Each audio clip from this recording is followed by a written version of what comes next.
Hi, I'm Steve from SilverScreen Services. Bit difficult with the mask on. Let's try again. Hi, I'm Steve from SilverScreen Services.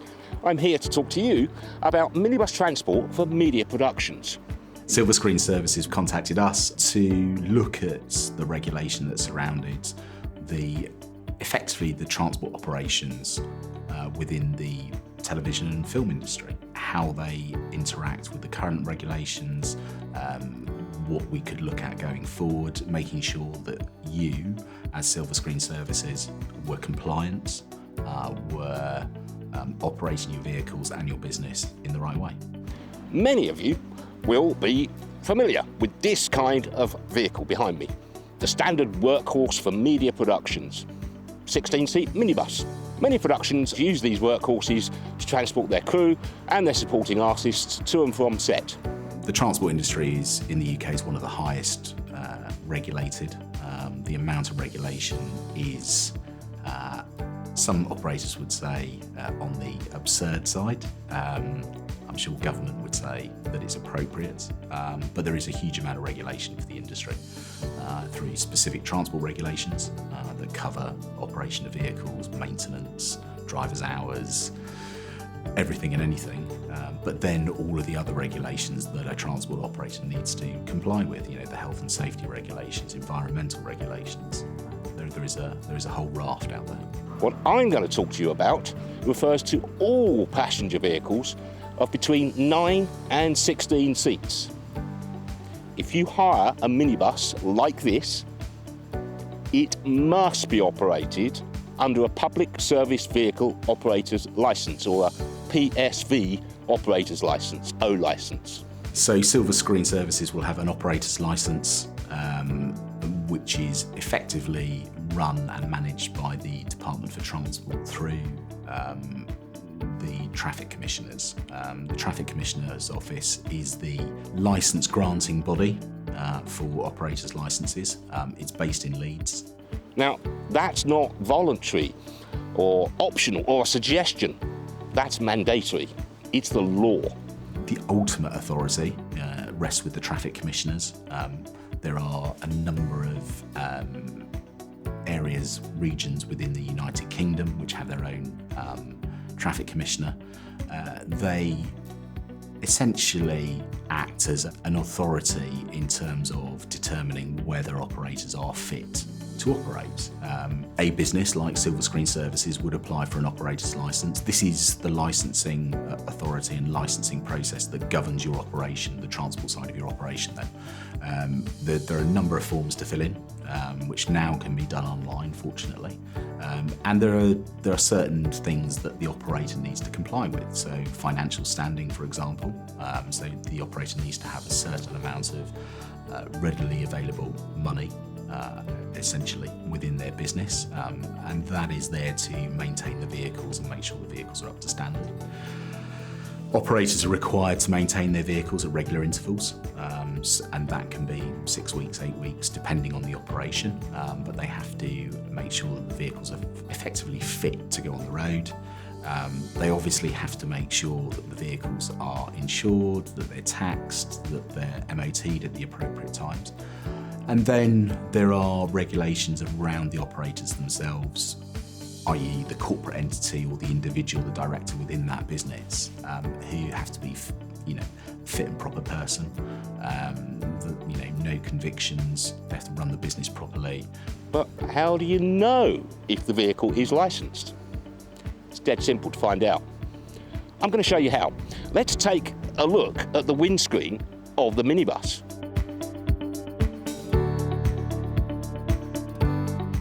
The law states that if you are operating a minibus with 9 or more passenger seats for hire and reward, you must possess a PSV operator's licence. And most importantly, you must display the PSV O licence disc in the windscreen of your vehicle. Here's ours. This disc shows the entity of the operator running the vehicles. Essentially, there'll be a disc in the in the front of the vehicle, in the windscreen. They are either blue or green in colour, depending on the type of operation. We are Stark Creations, trading as Silver Screen Services. The disc is dated to show its validity. It also has the unique number for the operator's licence. And indeed the disc has its own unique number in order to prevent fraud. These discs come in two colours. Ours is a grass green colour, but you can also get a sky blue one. The grass green colour indicates that we can operate internationally, we can go into Europe. If you have a sky blue one, you can only operate legally within the United Kingdom. Any passenger can check that the vehicle is valid, that it has an O licence in the windscreen. It just takes seconds. A second check you can undertake is to look for the legal lettering on the side of the vehicle. The entity of the legal lettering should match the O licence. Here's ours, Stark Creations, trading as Silver Screen Services. It matches the disc. A lot of operators, a lot of good operators I should say, will display on the vehicle somewhere the address of the operation. This is to help identify the vehicle, but it also gives a degree of comfort that that vehicle is coming from that operator, from that business, at the registered operation.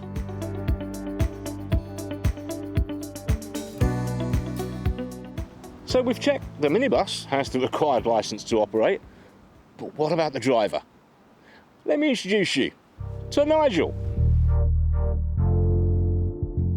By law, Nigel had to pass a special driving test to obtain his category D or D1 entitlement, which qualifies him to drive this passenger vehicle for hire and reward. Nigel has also had to pass his driver CPC or Certificate of Professional Competence, and he must carry his driver qualification card to demonstrate that he's passed this extra test. Can we see those licences please, Nigel?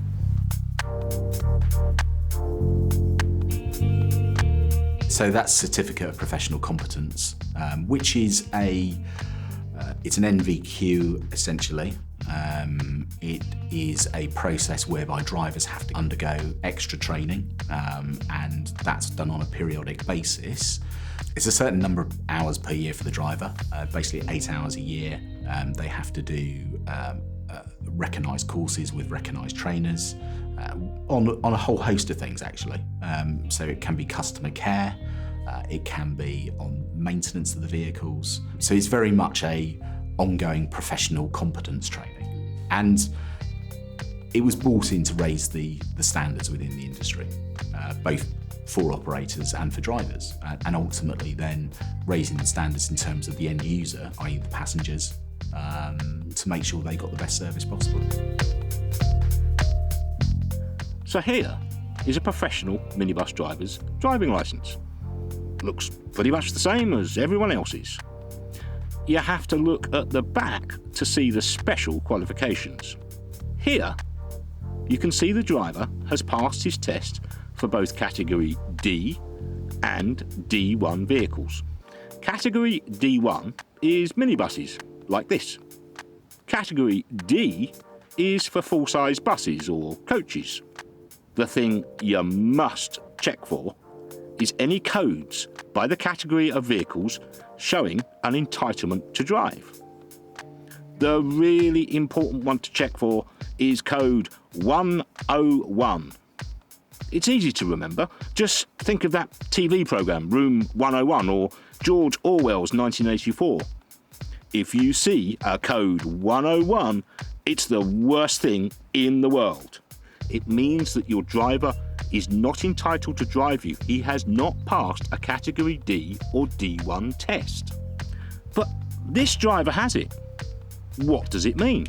It's really easy to find out what the codes on anyone's driving licence mean.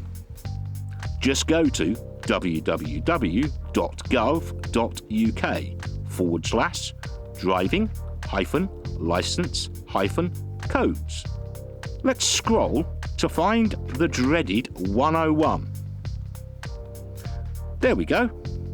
Not for hire and reward, or in other words, not for profit, not commercially. Uh-oh, surely that means our driver can't carry your crew. But let's take another look at the licence. Aha! The code 101 was by the minibus, but it's not by the full-size bus or coach. That means the Category D entitlement overrules, supersedes the Category D1 entitlement. This driver can legally drive your crew as he has passed the right driving test. There are certain tests that drivers now have to go through. There was a period of time when there were certain, if you've been driving for a period of time, you could then drive a minibus or you could then drive a vehicle with a trailer on. But as time has gone by, licensing authorities have said, actually, you now need to do this. You need to do a proper test. You need to do proper training, and rightly so. At the end of the day, if you're driving a minibus, you've got people on board and you're responsible for their safety. The coronavirus COVID-19 pandemic has made us all think how we're going to return to work safely. It's spread through aerosol expression and through surface contamination. So let's have a look at how Silver Screen Services have put in measures and procedures to minimise the transmission risk. First and foremost, our driving team have been issued with masks and gloves. They're the winter ones, Nigel. The first thing you're going to notice as you board our minibus is the aerosol suppression screen we have installed. This is here for the protection of both our driving team and passengers, helping to stop airborne transmission of infected bodily fluids. Specially designed and manufactured to adhere to regulations regarding vehicle modification, it has been ratified by our insurance company as being a suitable and safe modification for this purpose. It won't shatter on impact, and in a dire emergency could easily be ripped out if access was required through or over the seats. Notably, it doesn't prevent access to the vehicle fire extinguisher. We might also advise keeping the windows open wherever possible to keep fresh air circulating. Social distancing is difficult in the enclosed passenger cabin of a minibus.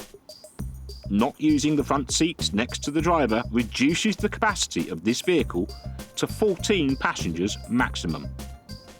But, dependent on current government advice and the policy adopted by your production company, I want to demonstrate the maximum number of passengers that could be carried under different social distancing scenarios.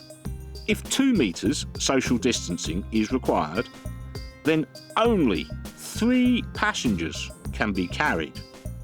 At 1 metre social distancing, that capacity increases to 6 passengers. If social distancing measures are not as important, we could carry up to the maximum of 14 passengers. Vehicles are sanitised on a regular basis with proprietary antiviral cleaning solutions. Essentially, the regulations are there to protect the operator to a certain extent, to protect the drivers, and to protect the general public, because nobody wants unroadworthy vehicles on the road. So we've looked at the operator's licence disc in the front windscreen, and we've checked out what's called the legal lettering on the side of the vehicle, denoting which entity is operating this service. But you can delve a little deeper. You can check out legitimate operators online to ensure all their credentials are correct and that the licence they hold is still valid and current.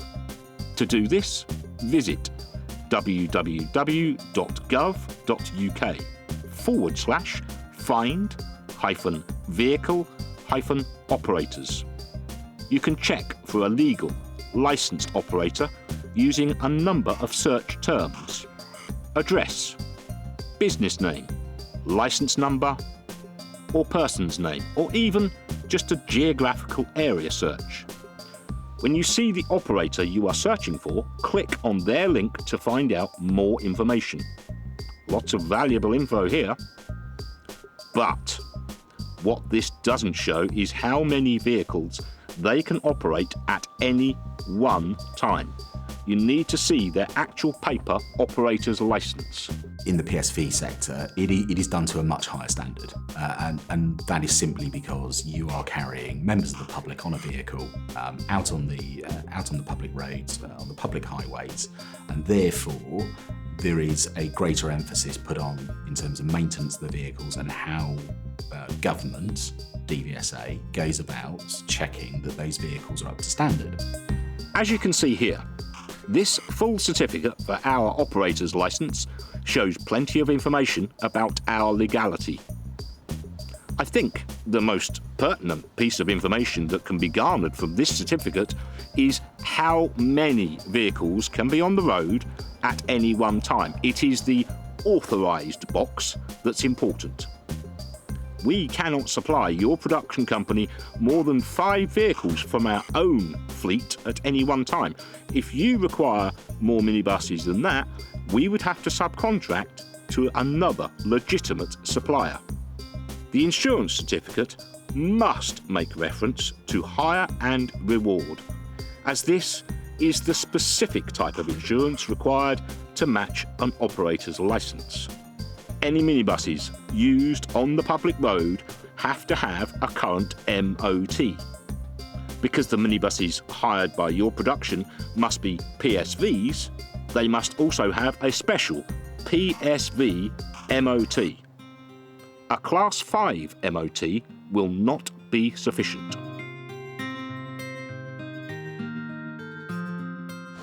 Have you ever heard of the phrase duty of care?